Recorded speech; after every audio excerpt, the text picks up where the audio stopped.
ہمارے ہاں تو کزن ایک دوسرے سے سلام لیتے ہیں، لڑکیاں لڑکے کزن ایک دوسرے سے سلام لیتے ہیں۔ بچیاں آیا کرتی تھی تو میری کبھی مجھے بتایا جاتا تھا، میں نے ایک پابندی لگا دی، بچیاں جب مدرسے میں آتی تھی کہ جو دور سے بچی آئے اس کو جس آدمی کا نام لکھا ہو بتایا جائے وہی لینے آئے۔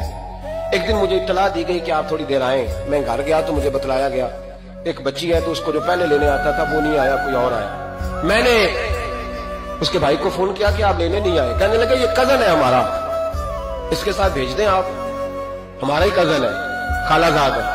میں نے کہا یار آپ کہاں ہو؟ کہنے لگے مجھے 20-25 منٹ لگ جائیں گے۔ تو میں نے کہا ابھی کلاسیں بھی جاری ہیں تو آپ ہی آ جانا خود ہی۔ کہنے لگا سب آپ بھیج دیں، مجھے اعتبار ہے اس پہ۔ میں نے اس کو ایک بات کہی جو آپ کو بھی کہتا ہوں، میں نے کہا یار تمہیں اعتبار ہے تو اللہ رسول کو اعتبار کیوں نہیں؟ انہوں نے کیوں غیر محرم بنایا؟ عجیب تماشا ہے، مجھے پھپھی ذات پہ، خالہ ذات پہ، ماموں ذات پر اعتبار ہے، نبی پاک کو کیوں نہیں؟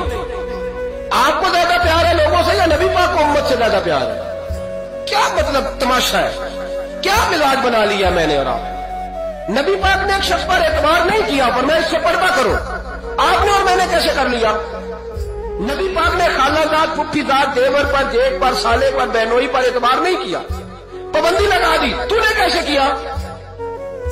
تیرے دل میں زیادہ پردہ ہے، تو زیادہ دین کو سمجھنے لگا ہے، انسانیت زیادہ اچھل آئی ہے تیرے اندر۔